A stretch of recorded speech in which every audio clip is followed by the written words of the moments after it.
The first thing I remember is the mirror refusing to recognize me. Not in the dramatic way people say that, not metaphorical, literally. The face staring back had my eyes but not my certainty, my mouth but not my history, and when I raised my hand, the hesitation in the reflection lagged a fraction of a second behind, as if even my own image needed time to accept what it was seeing.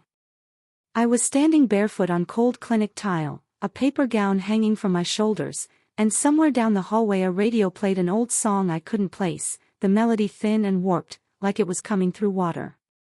I remember thinking, very clearly, this is not how this was supposed to start. An hour earlier, I had been someone else. Not someone confident or particularly brave, just familiar.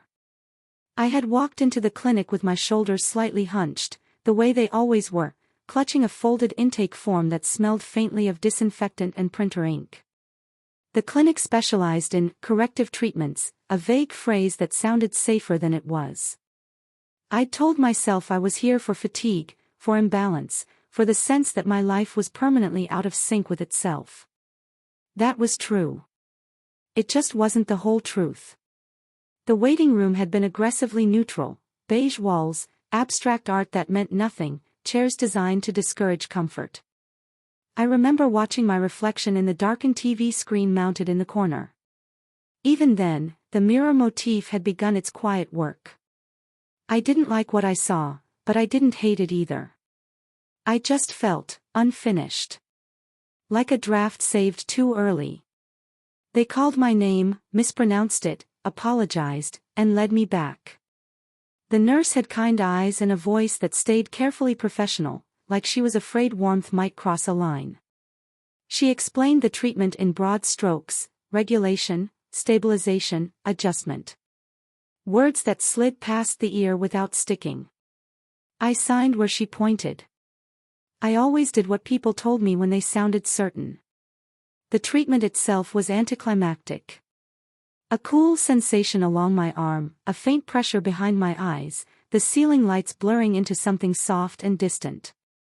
I remember thinking of mirrors again, of how I avoided them some mornings and lingered too long on others, searching for something unnamed. Then everything dimmed, not to black, but to a muted gray, like fog rolling in. When I woke, I knew something was wrong before I opened my eyes. My body felt rearranged. Not injured. Not broken. Just unfamiliar, as if the internal map I'd carried my whole life had been quietly redrawn overnight. I sat up too fast, the paper gown whispering against skin that felt more sensitive to air, to movement, to itself. My hands went automatically to my chest, then froze. Panic is often described as explosive, but mine was implosive, folding inward so hard it stole my breath.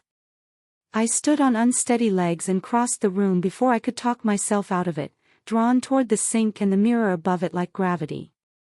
That's when the mirror refused me. The face was softer. The jawline unfamiliar. The hairline wrong in a way that felt intentional. My body, my shape, had shifted into a version I recognized only from imagination and half-suppressed curiosity. The gown hung differently now, draping instead of concealing, and the way I held myself had changed without my permission. Or maybe it had always wanted to. I pressed my palms to the counter, grounding myself in the cold porcelain. "This is a mistake," I whispered, testing the sound of my voice. It came out lighter, carrying an echo I didn't expect. Not cartoonish. Not exaggerated. Just hers. The door opened behind me. A doctor stepped in, tablet in hand, already mid-sentence. She stopped when she saw me, and for a split second her composure cracked. That second stretched longer than it should have. Long enough for the truth to settle like a weight in my chest. "There's been," she began carefully, "a complication." I laughed. It came out wrong, too bright, edged with hysteria. "You gave me the wrong treatment." She didn't correct me. She just nodded once, slowly, like someone acknowledging bad weather. As she spoke, about irreversible pathways, about permanent changes, about consent forms and responsibility, my eyes drifted back to the mirror. The song from the hallway radio had followed us, faint but persistent, its chorus looping. I watched my reflection listen, watched her blink back tears that felt both foreign and deeply earned. Permanently her. The words landed with a strange duality. Terror, yes. But beneath it, something quieter and more dangerous, recognition. Not acceptance. Not yet. Just the unsettling sense that a door I'd pretended wasn't there had been kicked open, and I was standing on the threshold with no way back.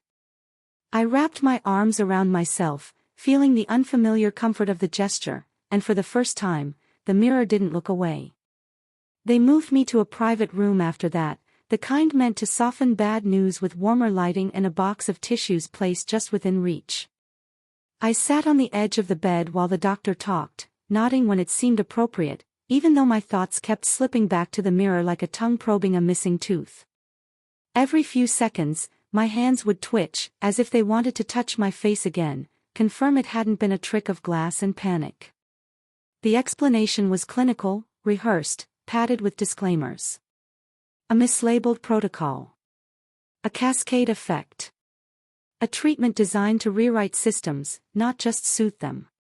She kept saying you're safe, you're stable, you're healthy, as if those words could reassemble the person I'd been that morning. When she said the changes were permanent, she paused, watching my reaction like someone gauging the depth of water before stepping in. Permanent. The word echoed louder than the rest. It didn't feel like a sentence so much as a closed door. I asked practical questions because emotions felt too slippery to trust. How long would I stay? What paperwork was involved?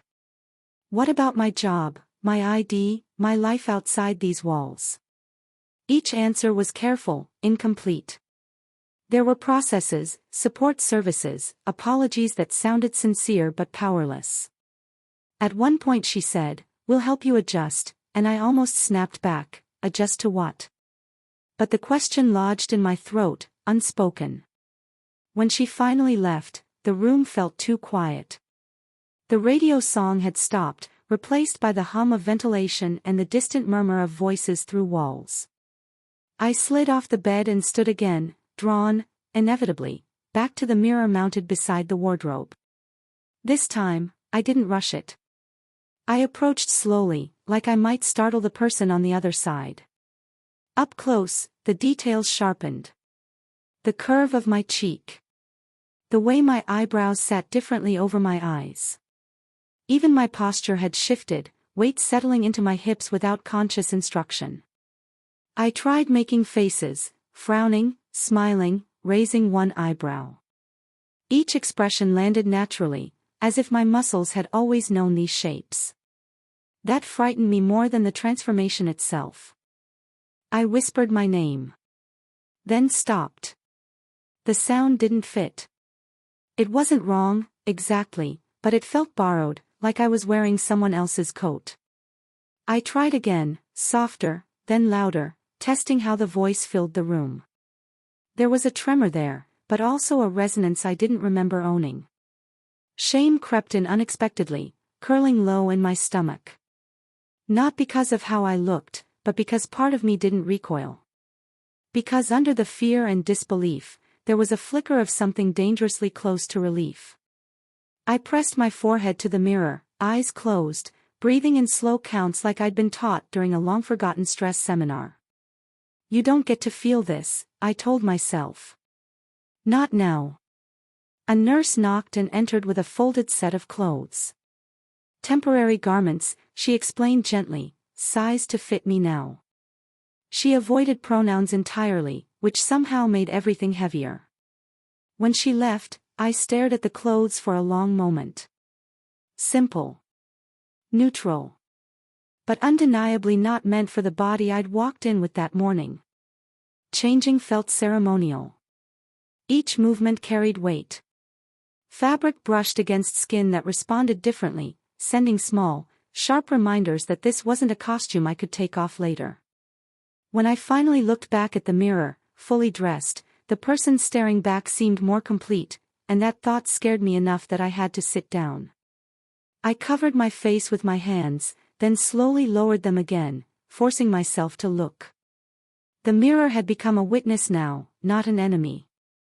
It reflected my confusion, my fear, my quiet, unwelcome curiosity.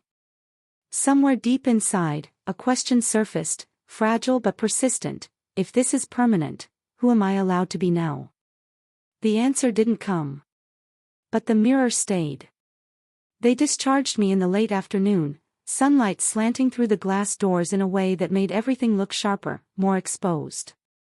The world hadn't paused for my crisis, cars still passed, people still talked into phones, life still moved with casual indifference. I stood there for a moment, clutching a small envelope of documents and instructions, feeling like I'd been dropped into the wrong version of my own life. The glass doors reflected me as I pushed them open. Another mirror. Another reminder. This one showed me standing straighter than I ever had, shoulders back, not out of confidence, but necessity. The clothes the clinic gave me fit well enough, but they carried a subtle message: this is how you are expected to exist now. I stepped outside and the cool air brushed my face, raising a shiver that wasn't entirely from the temperature. Every glance felt amplified. A passing smile from a stranger. Someone holding a door open. A quick, polite nod that would have gone unnoticed before now landed with unexpected weight. I couldn't tell whether people were looking at me differently or if I was simply seeing myself through their eyes for the first time. My mind kept narrating everything, as if recording evidence. You're walking differently. Your hands move when you talk. Your reflection in that window, stop staring. On the ride home, I sat by the window and watched the city blur past, my reflection ghosted over buildings and traffic lights. The mirror motif followed me everywhere, layered over reality. I tried to remember how it felt that morning, before the clinic, before permanence. The memory already felt distant, like a story someone else had told me. Home greeted me with silence. Familiar walls, familiar furniture, all suddenly misaligned with the person standing in the doorway. I dropped my keys into the bowl by the door and flinched at the sound, sharp and loud in the stillness. Shoes off. Bag down. Ordinary actions performed by unfamiliar hands. I caught my reflection in the hallway mirror, the one I'd owned for years, and for a moment my chest tightened. This mirror had seen every version of me. Or so I'd thought. I stood there for a long time, just breathing, watching myself breathe. The face looking back held exhaustion, fear, and something like guarded curiosity. I reached out and touched the glass, fingertip to fingertip with my reflection. The gesture felt intimate in a way I wasn't prepared for. That's when the doubt arrived, heavy and insistent. How do I explain this? Friends. Family. Work. 1,000 conversations branching out from this moment, each one loaded with risk. I imagined their reactions, the pauses, the careful words, the ones who would try too hard, the ones who wouldn't try at all. The fear of rejection settled in like a familiar ache, old but newly sharpened. I sank onto the couch and let myself feel it. The grief for the person I'd been. The anger at a system that had decided my fate with a mislabeled protocol. The strange, quiet spark of recognition I kept trying to smother. It all tangled together until I couldn't tell where one emotion ended and another began. As evening fell, the room darkened, and my reflection faded from the mirror, replaced by shadow. For the first time since the clinic, I was grateful for the dimness. But even without seeing her clearly, I could feel her presence, steady, waiting, impossible to ignore. I whispered into the quiet, not to the mirror this time, but to the room itself. I don't know how to do this. The words didn't solve anything. But saying them out loud felt like the first honest step I'd taken all day. Night made everything louder. The apartment settled the way it always did, pipes clicking, a distant siren threading through the air, but my thoughts refused to quiet. I moved from room to room without purpose, catching fragments of myself in reflective surfaces I'd never paid attention to before: the microwave door, the dark TV screen, the window glass turned mirror by the night outside. Each reflection showed a slightly different version of me, and none of them felt fully real yet. I changed into sleepwear with the lights on, refusing to do it blindly. The act felt deliberate, almost defiant. I needed to see what I was doing, to acknowledge it instead of pretending this was temporary. Fabric fell differently now, resting instead of hanging, and I found myself adjusting it with movements that felt instinctive rather than learned. That realization hit me hard enough that I had to sit on the edge of the bed and steady my breathing. Lying down was worse. The mattress supported a body with a different balance, different points of contact. I stared at the ceiling, counting breaths, counting heartbeats, trying to anchor myself in something measurable. My phone buzzed on the nightstand, a message preview lighting up the room. A friend asking if I was still on for tomorrow. A normal question from a normal life that suddenly felt impossibly far away. I didn't answer. Instead, I rolled onto my side and faced the wardrobe mirror across the room. In the dim light, my reflection was softened, less confrontational. The song from the clinic crept back into my head, uninvited, its melody looping like a question without words. I realized then that the mirror wasn't just reflecting my body, it was holding my attention, asking me to look, to stay present, to stop dissociating from the reality I was in. Fear gave way to something quieter. Loneliness, maybe. Or grief. Tears came without warning, sliding down my temples into my hair. I didn't sob. I just let them fall, one by one, until the tightness in my chest eased. There was shame in crying over a body I was supposed to reject, and more shame in the fact that I didn't entirely want to. Sometime after midnight, exhaustion finally won. As I drifted toward sleep, a thought surfaced, gentle and terrifying in equal measure: what if the world sees her before I do? The idea lodged itself deep, promising complications and confrontations yet to come. When I woke hours later, dawn light filled the room, pale and honest. For a split second, I forgot everything. Then I shifted, caught sight of myself in the mirror, and remembered. The panic didn't hit as hard this time. It was still there, but dulled, like a bruise pressed carefully instead of jabbed. I sat up, feet on the floor, and met my own gaze. The person looking back seemed tired, but steady. Changed, yes. Broken, no. The permanence was still terrifying, but it no longer felt like an immediate threat. More like a horizon I couldn't avoid. I exhaled slowly. Okay, I said to the mirror, testing the word like a promise I wasn't sure I could keep. It wasn't acceptance. Not yet. But it was something. Morning demanded answers I didn't have. I stood in the bathroom with the light on full, bracing myself the way someone does before stepping into cold water. This mirror was unforgiving, bright, clear, impossible to negotiate with. Sleep hadn't undone anything. If anything, it had made the changes feel more settled, more claimed. My hair fell differently against my face. My expressions arrived faster, less guarded. I looked like someone who knew what she was doing, which felt like a personal insult. I went through my routine slowly, deliberately. Brush teeth. Wash face. Each motion carried a quiet sense of discovery. My hands learned the planes of my face as if reading a map by touch, noting differences without commentary. When I finished, I lingered, studying myself not for flaws but for clues. Who are you? The mirror didn't answer, but it didn't turn away either. Getting dressed took longer than it should have. I chose clothes that felt neutral, safe, like a compromise between yesterday and today. Still, when I caught my reflection in the bedroom mirror, a pulse of fear shot through me.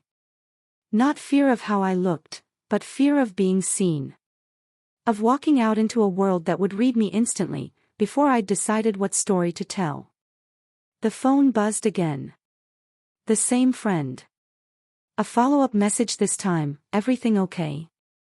I stared at it, thumb hovering, heart thudding. Telling the truth felt impossible. Lying felt worse. I typed, erased, typed again. Finally, I sent something vague. Clinic appointment ran long. Need a rain check. The reply came quickly, understanding, casual. Relief washed over me, followed by guilt for how easy that had been. I stepped outside mid-morning, sunglasses on despite the overcast sky. The building lobby mirror caught me on the way out. Another checkpoint. I paused, just long enough to straighten my posture, and realized I was doing it not to hide, but to prepare. The thought startled me. On the street, the world felt closer. Sounds sharper. Colors more insistent. People passed with their own destinations, their own mirrors and misalignments, blissfully unaware of the internal earthquake walking among them. A barista smiled and asked what I'd like. I froze for half a beat, then answered. The exchange was brief, ordinary, and when it ended, my hands shook around the cup. Nothing catastrophic happened. No one stared. No alarms went off. The tension I'd been carrying loosened a notch, replaced by something like cautious pride. I had done a normal thing in an abnormal situation. It counted. Back home, I sat by the window and watched my reflection overlay the street scene in the glass. Two worlds at once. Past and present sharing a thin pane. The mirror motif had changed again, not an enemy, not just a witness, but a bridge. I could see where I'd been and where I was standing now, even if the future remained blurred. I took a sip of coffee, breathing in the warmth, and allowed myself a small, private thought, maybe I don't have to figure everything out today. The mirror seemed to agree. The first real test came sooner than I expected. My phone rang just after noon. Not a text, an actual call. My sister's name lit up the screen, and my stomach dropped as if I'd missed a step on the stairs. We didn't talk every day, but we talked often enough that silence would raise questions. I let it ring once. Twice. The mirror across the room caught my reflection hesitating, lips pressed thin, eyes calculating escape routes. I answered. Her voice filled the room, familiar and grounding, and for a few seconds I almost forgot everything. She talked about something small, work stress, a joke I'd heard before, and then paused. You sound different, she said gently. Not accusatory. Curious. There it was. The moment I'd been rehearsing without words. I had a medical thing, I said, choosing each syllable carefully. I'm okay. Just adjusting. Another pause. Longer this time. I watched myself in the mirror as I waited, noticing how my shoulders lifted with each breath. When she spoke again, her tone had shifted, softer, concerned. Do you want to talk about it? The question cracked something open. Not enough to spill everything, but enough to let air in. I told her a simplified version. A clinic. A mistake. Changes I hadn't asked for and couldn't undo. I didn't use labels. I didn't name the permanence out loud. I just described how it felt to wake up in a body that answered to me differently. She listened. Really listened. When I finished, there was no rush to fix it, no advice wrapped in optimism. Just, that sounds terrifying, said with complete sincerity. The validation hit harder than I expected. My eyes burned, and I had to look away from the mirror this time. I don't know what I'm supposed to be now, I admitted. You don't have to decide that today, she said. You're still you. Even if the packaging changed. After the call ended, I sat very still. The room felt altered, as if her words had rearranged the air. I turned back to the mirror and studied my reflection again, searching for the person she'd recognized beneath everything else. For the first time, I could almost see it. Later, I opened a drawer I hadn't touched in years. Inside were old clothes, folded neatly, relics of a self I'd performed without thinking. I ran my fingers over the fabric, not with longing, but with something like gratitude. They had carried me as far as they could. That didn't mean they had to come with me any further. I closed the drawer and caught my reflection in the wardrobe mirror. The woman staring back looked uncertain, but not alone. The mirror no longer asked, "Who are you?" It asked something different now: "Who will you let see you?" I didn't know the answer yet. But for the first time, I felt willing to find out. Going back to work felt like walking into a room where everyone knew a secret I hadn't learned how to say out loud. I stood in front of the hallway mirror longer than necessary, adjusting my jacket, smoothing invisible creases, practicing neutrality. Not a disguise, more like a buffer. My reflection looked composed in a way that felt borrowed, like confidence I hadn't earned yet. I whispered the same word I had that morning. "Okay." The mirror reflected it back without judgment. The commute was a blur of half-noticed faces and internal monologue. I rehearsed explanations I hoped I wouldn't need. Medical leave. Temporary change. I'm still figuring things out. Each one felt insufficient, a patch over something structural. By the time I reached the building, my chest felt tight, breath shallow. The lobby mirror, of course there was one, caught me mid-step. I almost laughed at the consistency of it. Every threshold came with glass. I straightened, lifted my chin, and walked past it without stopping. That small act felt like progress. At my desk, familiar objects greeted me: a mug with a faded logo, a stack of notes in my handwriting, a monitor reflecting my face back at me in the dark screen before it woke. Coworkers filtered in, offering nods and greetings. A few double takes. One raised eyebrow quickly masked. No one said anything outright, and that silence was its own kind of pressure. Mid-morning, my manager asked to talk. The walk to her office felt endless. I noticed my footsteps sounded different, lighter, maybe, or maybe I was imagining it. She closed the door and gestured for me to sit. Her expression was careful, professional, kind in a way that suggested she'd rehearsed too. "I heard there was a medical issue," she said. "I just want to check in." I told the truth, or at least a version of it. A treatment. Unexpected results. Ongoing adjustments. I watched her face for signs: confusion, discomfort, rejection, but what I saw instead was concern and an effort to understand without prying. "Take the time you need," she said. "We'll work with you." The relief hit so suddenly my eyes stung. I nodded, thanked her, left the office with my composure intact by sheer will. Back at my desk, I caught my reflection in the glossy surface of the monitor. The woman looking back seemed steadier now, shoulders relaxed, gaze clearer. The mirror had shifted roles again, not a test, but a record. By the end of the day, exhaustion settled in, but it was different from before. Not the bone-deep fatigue that had driven me to the clinic, but a clean tiredness earned by surviving something difficult.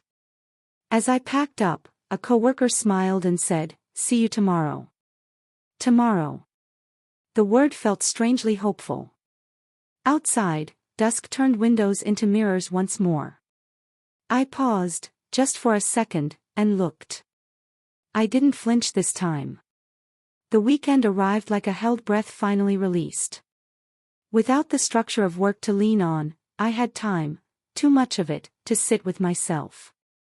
Saturday morning sunlight filled the apartment, turning every reflective surface into an invitation. I made coffee slowly, deliberately, letting the routine anchor me. When I caught my reflection in the kettle's curved metal, it looked distorted but familiar, and that felt oddly comforting.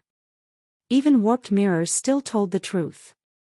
I decided to do something I'd been avoiding: sort through the apartment with fresh eyes. Not to erase the past, but to make space for the present. I opened closets, shelves, drawers. Some things felt neutral. Others felt like artifacts from a life lived on autopilot. I paused often, memories rising unbidden, emotions flaring and settling like weather.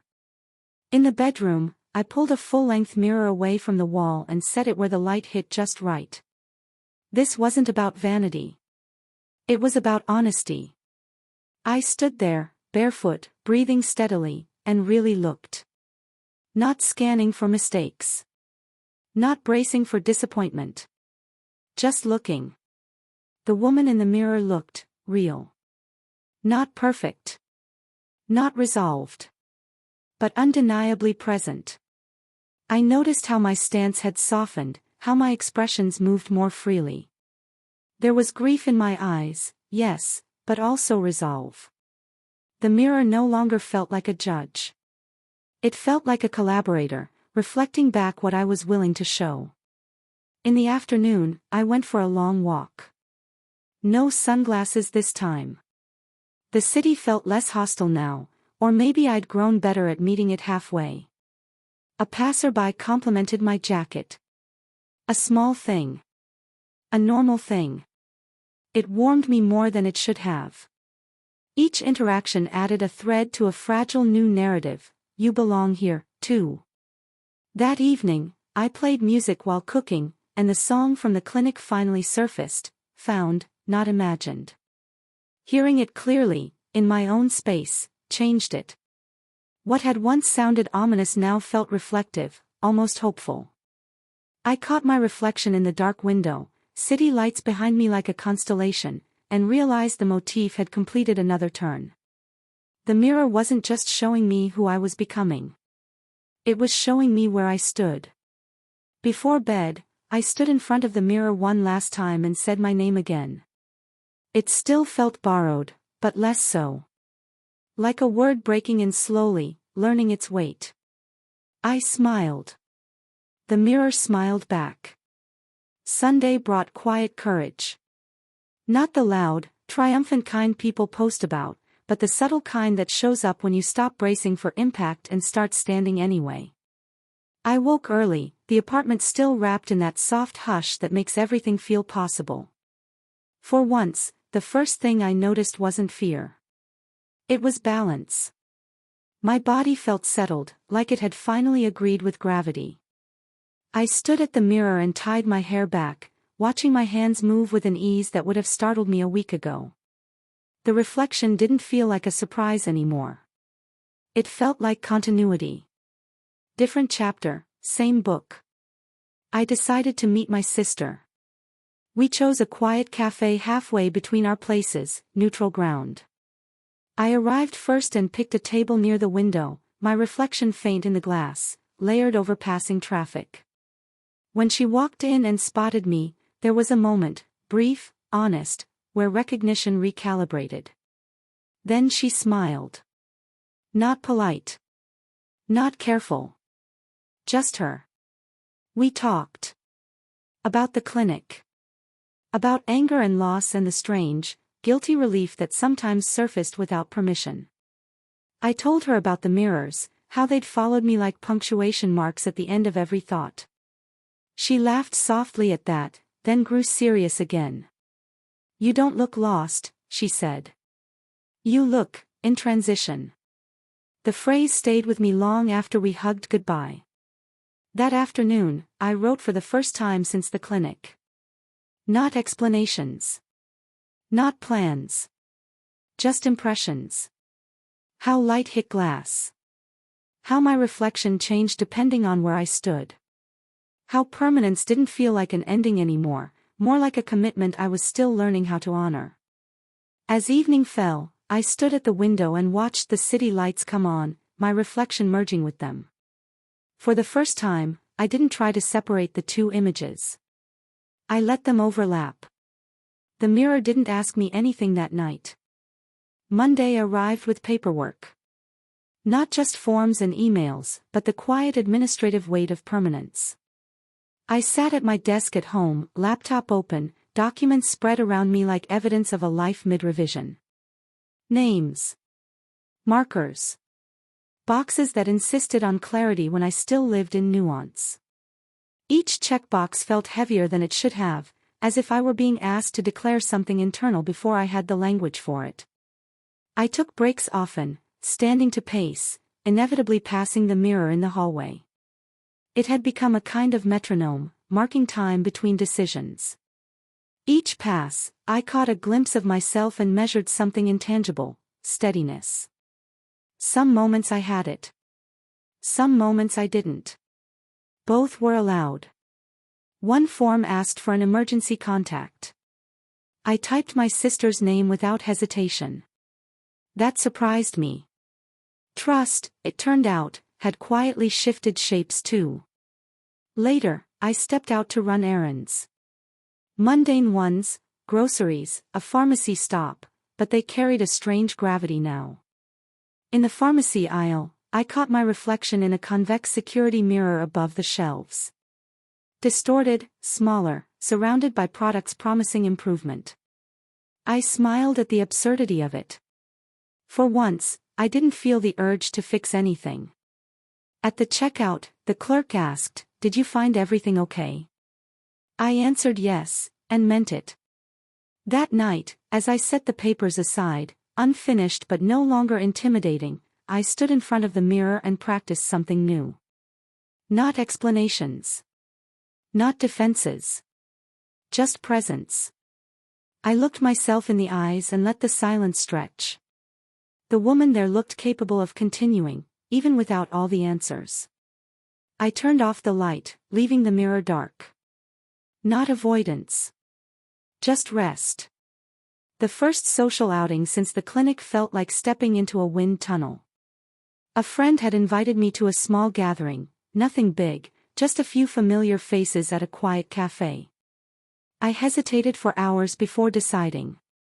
Every step to get ready felt measured, deliberate, almost ceremonial. Hair, outfit, posture. Even my reflection in the hallway mirror felt like it was holding its breath with me. When I arrived, the first wave of recognition came almost instantly. Eyes widened. Pauses, small double takes. No whispers, nothing cruel, but the subtle shifts in attention made my pulse quicken. I smiled anyway, letting my hands rest lightly on the table, trying to claim normalcy like it was something I'd rehearsed 1,000 times.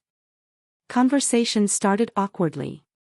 I answered, listened, asked questions, laughed where appropriate. And slowly, almost imperceptibly, the tension began to dissolve. People responded to the person in front of them, not the preconceptions in their heads. One friend reached out, lightly brushing my hand, and said, "It's good to see you." The words carried weight far beyond the casual tone. Validation, yes, but more than that, connection. A subtle acknowledgement that the world wasn't broken, and maybe, just maybe, neither was I. On the walk home, the city's reflections caught my eye again. Store windows, streetlights, passing cars, they were all mirrors in a different form.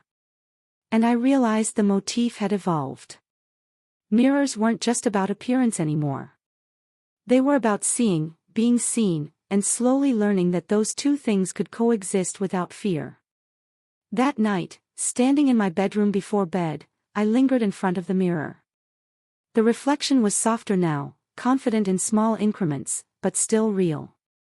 I whispered to her, to me, to whatever this new self was, "We'll get through this." For the first time, it felt believable. Weeks passed, though they felt like a series of snapshots rather than a continuous reel. I learned to navigate the small rhythms of life: coffee shops, work, phone calls, walks, reflections. Each mirror became less an interrogation and more a companion, a witness to subtle victories and quiet defeats. One morning, sunlight spilled across the floor as I stood at the window, looking out. My reflection merged with the city behind me, a layered, shifting image that no longer frightened me. I traced the outline of my face with a fingertip, the contours finally familiar, not strange.